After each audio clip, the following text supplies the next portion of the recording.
So the big question is, does money and materialism actually affect our spiritual development, our spiritual awakening, and our spiritual growth? And the answer I'm going to reveal in this episode.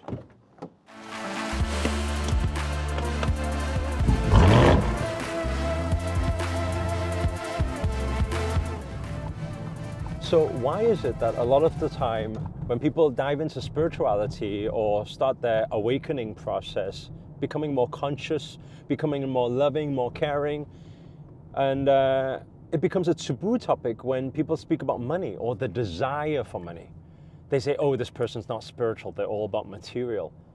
But the real question is, are we not in matter form? Are we not physical? The clothes you are wearing today, is it not material, right? The car you use to get around, is that not material? The house you live in, is that not material? And I think a lot of the time, the big problem is that people get confused with the greed of money and just being abundant. Now, what do we mean by that? I believe that money is neutral. I don't believe that money is good or bad.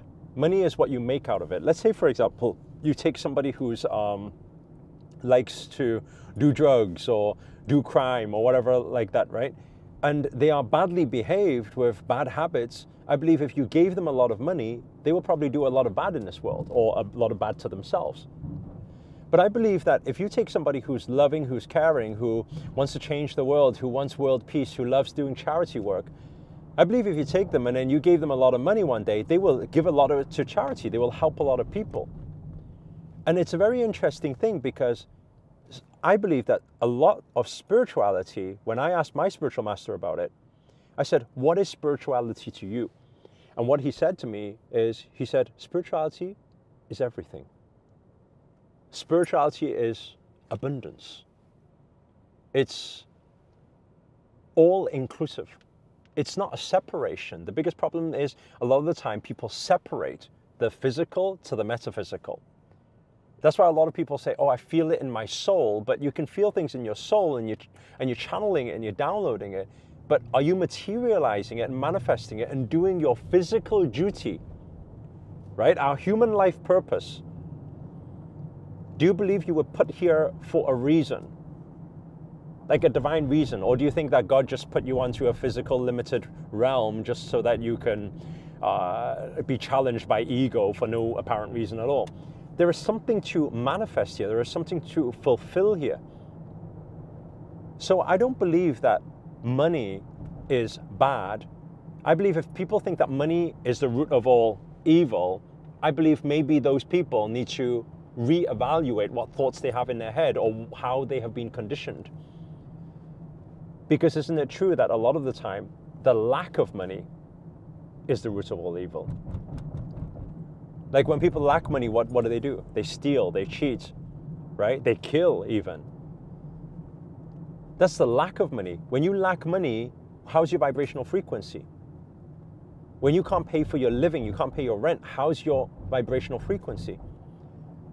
Are materials bad? It's in the same way when it says in the Bhagavad Gita, it says that detachment, right, is not about not owning things. Detachment is more about not allowing materials to own you. And I think that's the biggest confusion that people have in today's modern day world, diving into spirituality. People think that, oh, you know, I'm supposed to detach from the world. I'm supposed to detach from all material things. But that's not the case. Why would you? I mean, even in the Bible, right, it says that you're supposed to have abundance. God wants you to live in abundance. So why would you deprive yourself of abundance? Because if you are one with God, you are one with everything, then you are infinite. You are abundant. This is who you are. It's your birthright.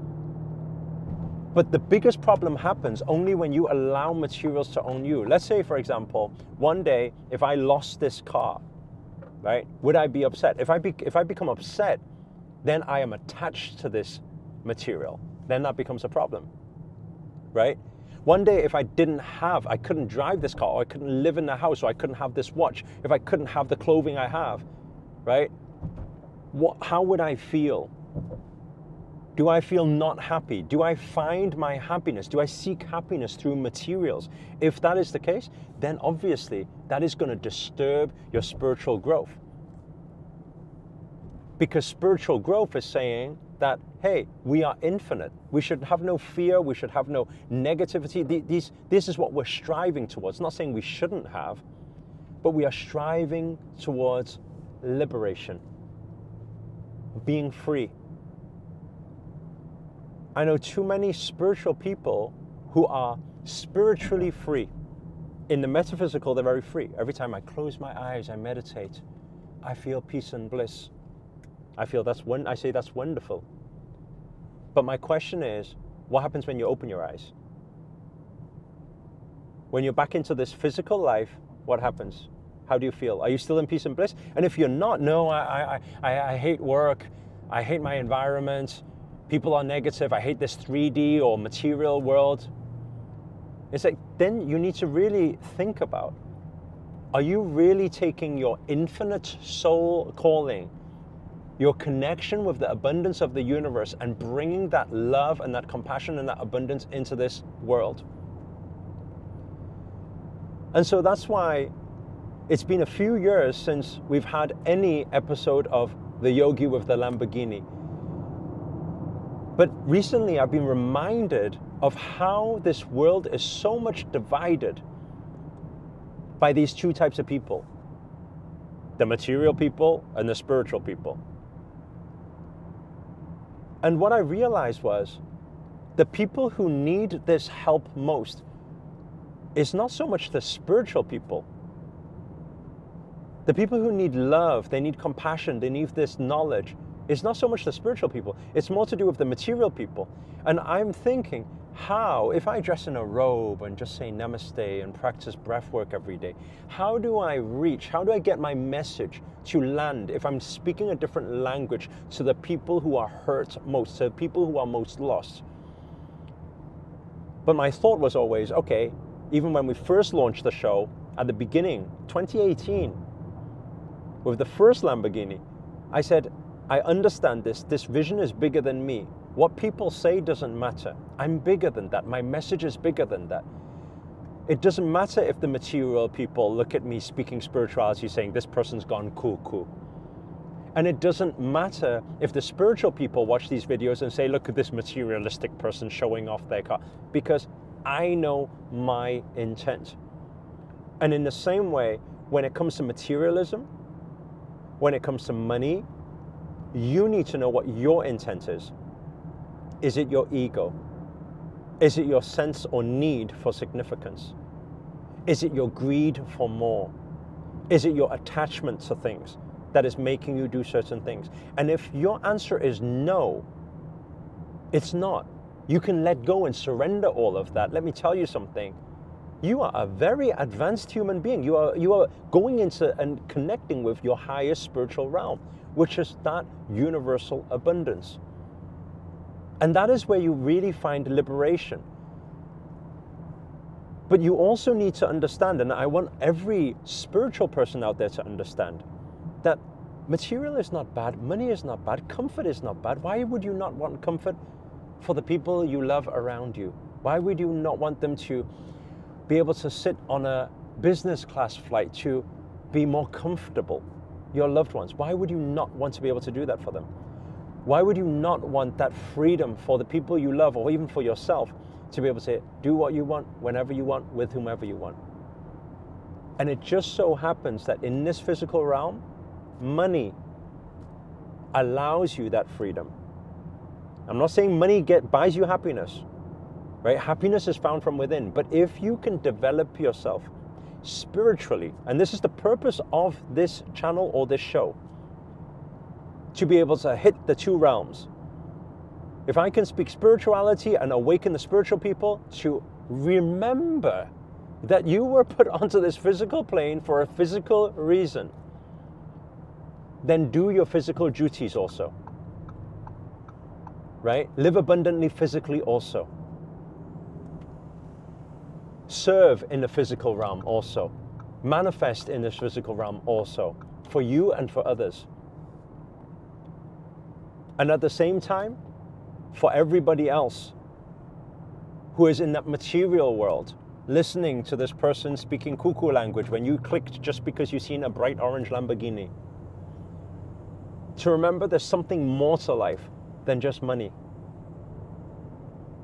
You know it. Deep down inside your soul, I know every single one of you know it. You've asked that question before. It doesn't matter how much materials you have, doesn't matter what car you drive, doesn't matter if you keep upgrading your house. Even if you keep getting promoted and more money, earn more money every single year, you still often come to that soul question. And what is that soul question? Why am I here? What's the point in everything? What's the point in life? What's the point in existence? And I'll tell you where the answer begins. The answer begins from service. When you can serve beyond yourself, when you can serve the world, when you can contribute beyond yourself, then the answers will start revealing to your highest purpose and your highest calling. So this is what I felt called upon to share with everybody here today. If you enjoyed this episode and you're excited for the remake and the return of the Yogi and the Lamborghini, and bridging these two realms, because I believe, I really, really sincerely, from the bottom of my heart, I believe, because I've been through two separate realms in division, right? Divided.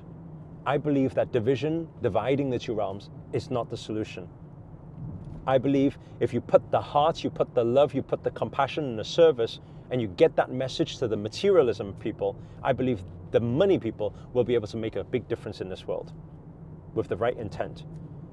And on the other side, I believe if you gave the spiritually advanced people, the conscious people, the loving people, right, the service people, the money, I believe we can together, unite together with our energies to change the world for the better.